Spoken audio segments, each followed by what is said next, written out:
right, good afternoon. I think it's afternoon.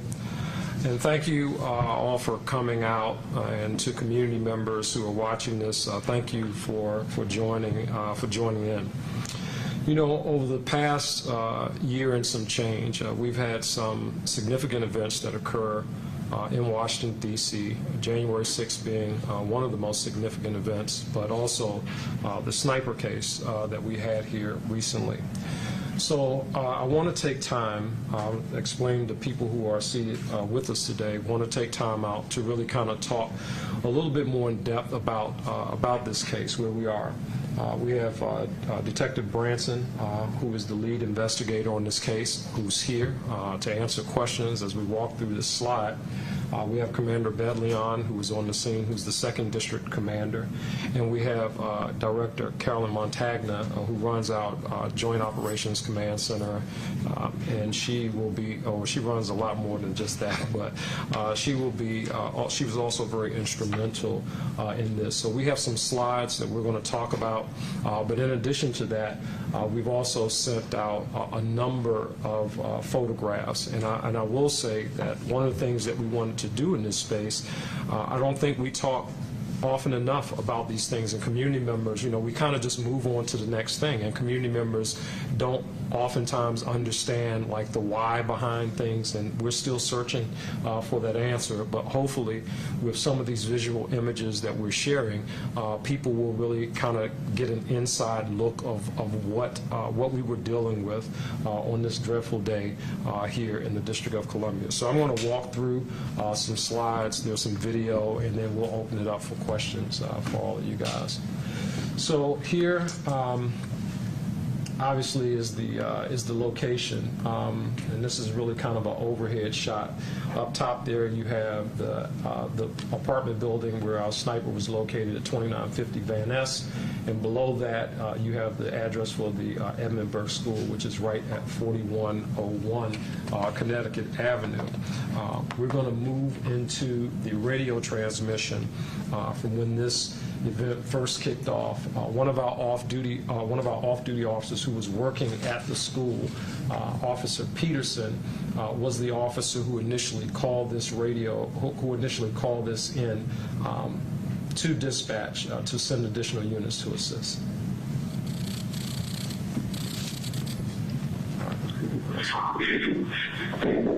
We're here 5706. 5706, go ahead. 4101 Connecticut Avenue. I believe we have an active shooter here. Units to respond. 31, 4101 Connecticut. Just got the call on the board. 4101 Connecticut. So, in that space, when Officer Peterson first calls this active shooter in progress out, Commander Bedleon here, who's the 2nd District Commander, he was one of the first individuals to respond to the scene shortly after the transmission started. And I think it's important to note that Commander Bedleon had just, with his team, with his roll call officers at the 2nd District, had just talked about active shooter scenarios, the importance of making sure that the resources are deployed out in community just prior to this incident happening. So I think that was very timely, obviously very wise on his part, just kind of as a reminder to the officers. But when he arrived on the scene, I called him shortly after he arrived on the scene. Again, I was not in Washington, D.C. when this initially started, but he was going through the process of establishing a command post, getting the federal authorities as well as our local partners, and really just kind of activating all those things simultaneously and making some life, really some life or death determinations at that point. There were people who were shot, and we could have very easily had people go into the hot zone, first responders going into the hot zone, but Commander Bedleon, and he'll talk a little bit about that, made a decision. One of our retired officers who was shot and nearly killed, they picked this officer up and they carried him from the scene where he was shot to the location of a waiting ambulance that was further away down the street. And that's a decision that's made by the commander. Some people, could argue that, hey, why did you guys move him? That could have caused more harm. I mean, he made a life or death decision in a very intense situation, and I think that because of that, it saved his life. I had an opportunity to visit with our retired officer. I had an opportunity to visit with him just the other day, he and his family at the hospital, and he is so incredibly grateful and thankful to be alive today in response to all of this stuff that happened. So we're just very, very thankful for him. So 318, Officer Peterson goes across the air with the priority for the active shooter at 4101 Connecticut Avenue. They ended up receiving a total of 33 911 calls were recorded. And just a couple of items, a couple of different items to note where the command post was set up, the 4000 block of Connecticut. We get calls coming in for shots going into buildings and a whole bunch of other things that are happening. At 422, residents inside of the apartment building begin to be evacuated outside. Family reunification center is established, and persons of interest get announced around 7:30. We'll talk a little bit about that as well. 8:36, units attempted to enter Unit 511, which we know is the location. I'm sorry. Oh, I'm sorry. My apologies.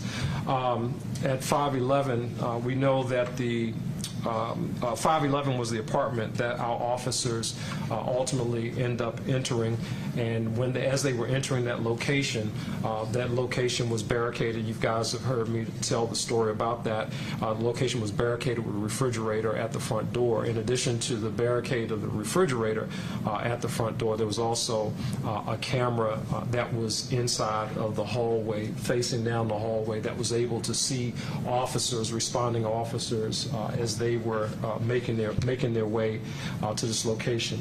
Now, there are several photos and images, more than what I have in this display, that we have sent out to you guys. So please feel free to use whichever ones you like. The most graphic ones, obviously, we did not include that, but everything that we have, pretty much, we have shared that with the public as well. So there are a significant amount of photos. So this one, for example, these images are images of the school bridge at Edmund Burke School. You have an inside view of the windows that were shot out, and you can also see the sniper's nest, exactly where he was at the time of this shooting. So he had a very clear view of the young people at that school.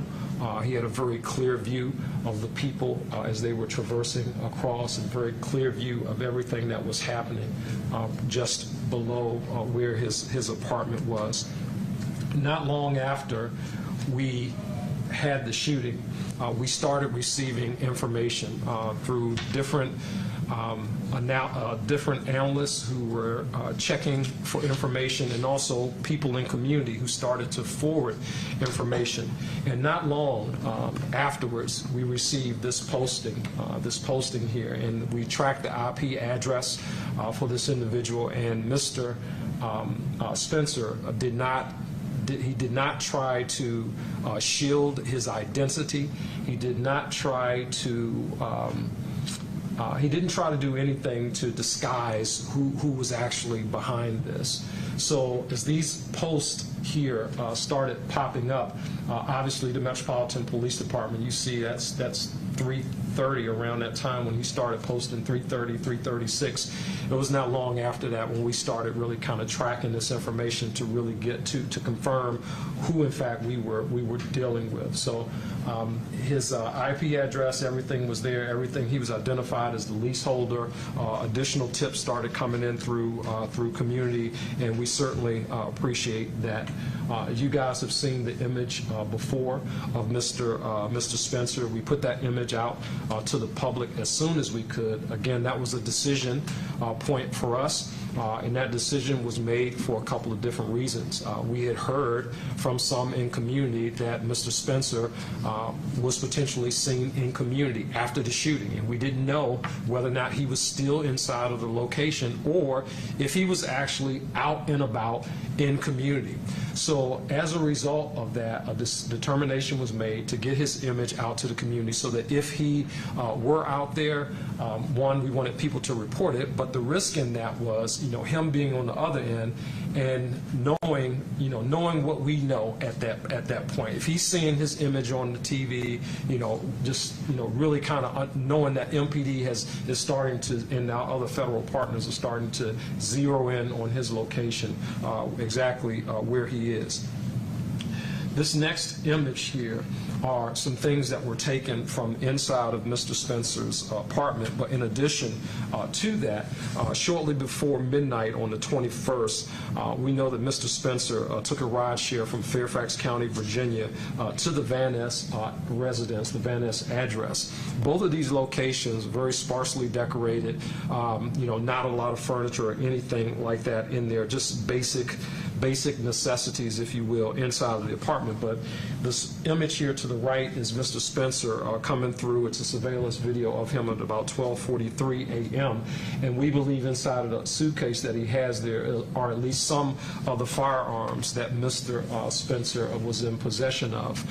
This next image that I'm going to show you guys is one that has not really been out in the public, and it's from inside of Mr. Spencer's, actually inside of his home. So you can see here that, again, he has a very clear view. Here's the sniper stand that's there, one of the bullets that went through the window there, but just a very clear view of what his target was. And these next images, the image up in the far left he fired a number of shots through a screen there, in addition to the shots that came from the sniper's rifle, but there were a number of shots that were fired through the screen.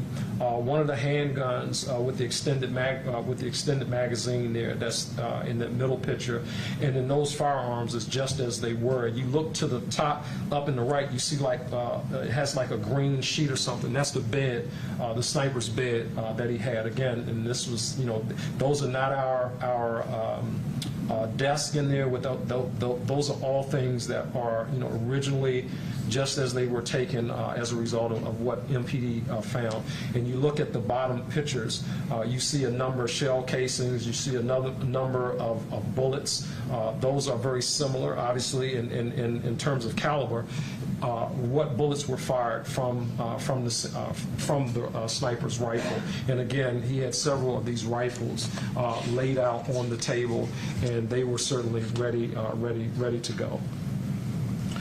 Some additional images for you guys. I'm not exactly sure why the smoke detector was covered up, but the smoke detector had like a painter's covering over top of it, as if they were, as if something was going on. We don't know if it was to conceal it because of smoke or something that would be coming from the firearms. That would be my guess. If there's smoke, if there's rounds being fired, and you have smoke inside the apartment, it could very well set off the fire alarm. So the smoke detector was covered. Again, another one of the drum magazines that he had. This lower picture down here to the bottom left is actually inside of the bathroom, and as the community knows that we've reported on, that's the location where he actually took his life, inside of this location. That little device that you see right there, we now know is the monitor for the camera, which is the next piece there, the camera that he had in position in the hallway so that he could see officers who were responding. And again, just a demonstration of the firepower that he was in possession of to do what he did. So when I say that This could have been a lot worse than what it was. I mean that in the literal sense. This really could have been a lot worse than what it was. He certainly had the firepower. He certainly had the will. We know that, and the mindset to do what he did on this particular day. These are some nasty rounds up here, and they do a lot of damage. So we wanted to share these things. And the next picture that you see here is just one of the images and measurements of the rounds, so you can see that in comparison to some of the other rounds that we see, the smaller caliber rounds that we oftentimes are seeing on the street, like 9mm and the like. This is much larger round. In addition to that, we served search warrants on his home in D.C. as well as his home in Fairfax County, and we've already reported about the number of firearms that were recovered here in D.C., which were 6 that were fully assembled, and in Virginia, 3 unassembled firearms, but certainly with the capacity for him to assemble those firearms. The firearms were purchased legally in the state of Virginia, but I should add that he was not licensed here in D.C., so technically they were illegal firearms here in our city. We work very closely with our partners in Fairfax County to really work through and get all of the evidence that we could from the location in Fairfax County. In this last slide, before we really turn to questions, just an update on the victim. So we know the 12-year-old female victim, she was actually walking through the elevated bridge. To the pickup location after school when she was struck. And obviously we're happy that her condition, she is in better physical health, but obviously still dealing with the trauma of this.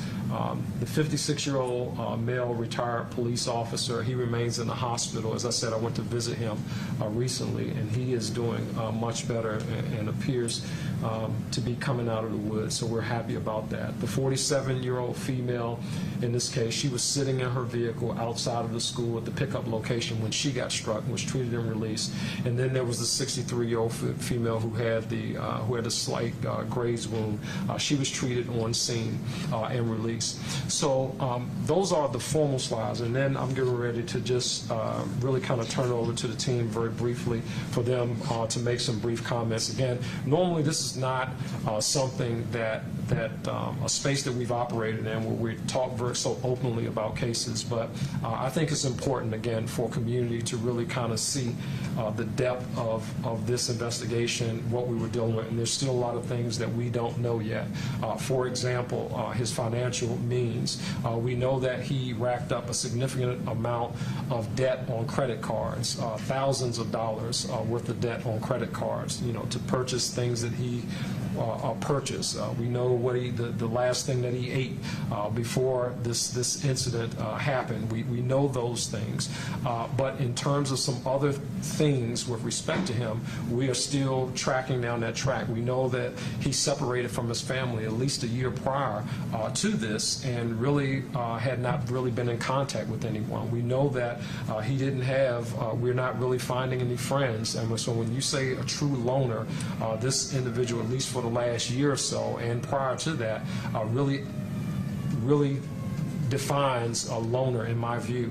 So we'll have a little bit about the investigation, a little bit just about the on-scene stuff, and then Carolyn's role in this, and then we'll open it up to any questions you guys may have.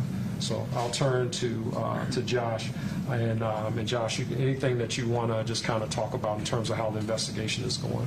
So, again, I'm Joshua Branson. What we've done is we've, as the chief has said, we've gotten all his financial records. We got his credit report. We know what financial institutions he was utilizing. We're waiting on a response from those financial institutions to get more detailed information.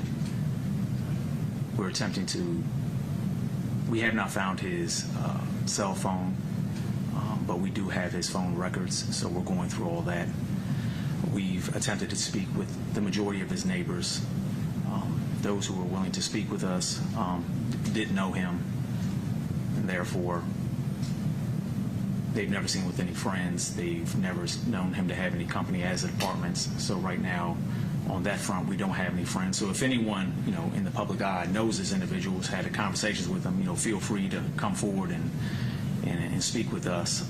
Any witness information is completely confidential. So all witness information is completely anonymous to the public. I mean, not to us, of course, but the anonymity of witnesses is paramount to the police department and to keep people safe and the free flow of information. We know the cause of death, which is important, him killing himself. We've spoken with his family who have been, they're going through a tough time, as you can imagine, so therefore they're speaking with us. They've provided a little bit of information. We've spoken with his school. At this time, he just looked like a young man, didn't have any problems going on, kind of kept to himself, like the chief said, and then moved out one day last year, and that's the last thing of any known associates we know of as of right now had any contact with him. Kind of dropped off the grid, if you will. So there's certain things that we're trying to get into at this time that takes time. Nothing's overnight, but that's where we're at right now. Thank you, Josh. And Duncan, I want to turn to the commander on the scene. I was talking to Duncan several times back and forth while I'm in Boston and he's here on the scene, just to make sure that he's getting the support that he needs. Obviously, the rest of the team was here doing that, but for the district commander, being the person who, this is really resting on your shoulders and your community, and people are looking to you for leadership, your troops and your communities and so forth, depending on you. You just kind of want to talk a little bit, Duncan, about your experience there. That would be good. Sure. Good afternoon. My name is Duncan Bedley. I'm the commander of the 2nd District. I'd say the two things that come to mind are relationship and readiness. Relationship with our local law enforcement partners, both federal and local. That was key on that day. We had United States Secret Service Uniform Division that were there practically in real time. University of the District of Columbia resources were there to assist us and guide us. And then on the readiness part of it, having discussions with our officers about how to respond to these events were critical. So many of you recall in the media the day prior, Thursday night on April 21st, there was an incident at 4500 Connecticut Avenue where an adult female fell from a building. We implemented certain things on that scene that were pivotal in helping us to be ready for this active shooter incident near the Burke School. And having those discussions and making sure folks were engaged, to me, was a true highlight, now allowing our officers to get there quickly and to respond cohesively. Thank you, Duncan. And Carolyn, for your role, you're more behind the scenes, kind of doing the things that you do. Carolyn makes magic with a lot of stuff that happens to support us as we're out on the front line, but if you want to just kind of talk a little bit about your role, and then we'll go to questions. Thanks, Chief. Yes, my name is Carolyn Montagna. I am the director of our Joint Strategic and Tactical Analysis Command Center. One of the components of that is our Command Information Center. So I got the call pretty immediately that we were having an incident occurring in 2D. So we started making sure that the proper resources were, for those folks that were down on the street, ensuring that they had information. What we started also doing is kind of coordinating with our partners, the Joint Terrorism Task Force, some of the local and federal partners from around the area as information was coming in. What was really key for us that day is some of the public posts, basically pushing us social media posts of this individual. That I have a team of investigative analysts. They're called criminal research specialists that really dug into who, some of those posts, where were they coming from, worked with JTTF to do some additional kind of searches to get more information about this individual. And as they were getting information from the streets, I was on the phone with Detective Brenson probably 10 times throughout that day and just pushing information back and forth and ensuring everybody knew what we were seeing and kind of putting the pieces together as they were working their investigation. Thank you, Carolyn. So one other person, and he could not be here with us today, but Officer Peterson, who was the officer on the scene working outside employment at the school. Just a real hero in my book. He really is. He was the guy, or the first guy on the scene, making the assessments and doing the things that needed to be done, really to let everybody else who was coming in to this situation, know what was going on. Oftentimes, when you hear you have a shooting or you have victims, officers will rush in to a particular location.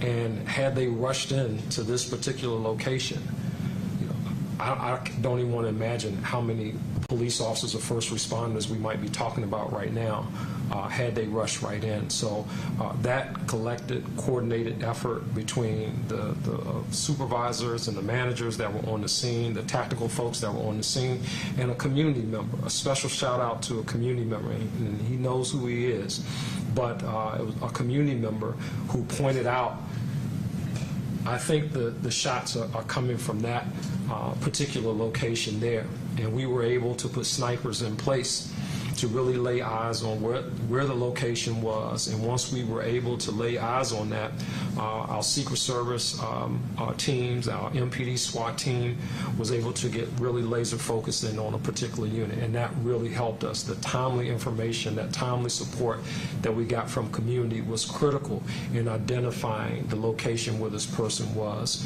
before we were able to, really have a thorough assessment of, who Mr. Spencer was. A community member was able to point some things out that helped us tremendously. So that being said, I will turn it over to you guys for any questions that you might have. Yes, sir. The question I haven't heard spoken about is why. Any idea why you did it and why you chose this location? That's something that we're still searching for. We know that he went and started, while this was going on, manipulating a Wikipedia page for the school, and I'm not sure why he did that exactly. I suspect that as we exploit some of his device, his computer, and some other activity online, I think we may know a little bit more at that point. It's easy when you have a suspect who leaves behind a manifesto or something like that, and they kind of tell you why they did what they did. But in this particular case, he left his fingerprint behind, he left his name behind, but I'm hopeful that we'll get to that. No one has come forward, his family has not suggested any reason why he did this.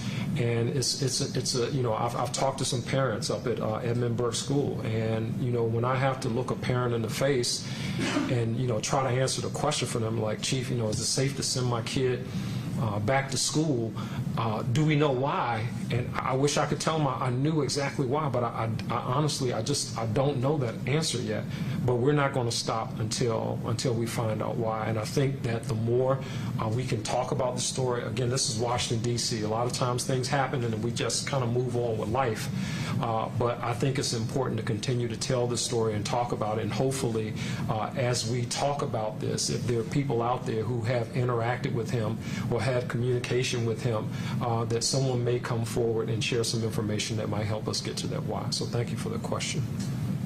Chief. Mark? So a couple of questions. Sure. One, do you know, I know you're looking into his finances, a lot of the neighbors have been speculating that he was on a voucher in the AVA apartment building on maybe DHS or TVA. Do you know if he was actually paying, if he was on a voucher? It doesn't appear that he was on a voucher, Mark. It appears that he was paying. We're looking at, in some of the financial stuff that I've seen so far, he had one credit card bill for $10,000, $8,000, $7,000, but how he's paying his rent, that's additional information that we're waiting to come in. And once we have that, that might help give us some insight into some things. It appears that he made his payments online, so again, those things are trackable and traceable, and we'll get to the bottom of that. And then in one of the photos, it appeared to be cash. Was that? Yes. Can you tell us how much that was or what that represented? Or? I don't remember how much it was, but it was just the cash that he had on hand inside of the apartment. Again, it's when I say sparsely decorated, I mean that bed and those tables are probably the most, along with about 3 items of clothing, I think, that were hung up in the closet. And then that money, right? And where did that, where did the cash come from? As we get into, as Detective Branson mentioned, as we get into really looking at his financial transactions over the course of at least the last year. I think that that's probably going to reveal some things that may help us out a little bit, but I don't have any more than that. And he was not one of these voucher. He was not a voucher recipient. Was it a significant amount of cash that was laid out? Was it laid out like that, or did you guys? No, we laid it out like that to really just capture what we had in there. I don't know, and of course, right, we can speculate, right? I don't know if in his mind, like, okay, if I get out of here, I need cash on hand to be able to move around and not make any credit transactions, trackable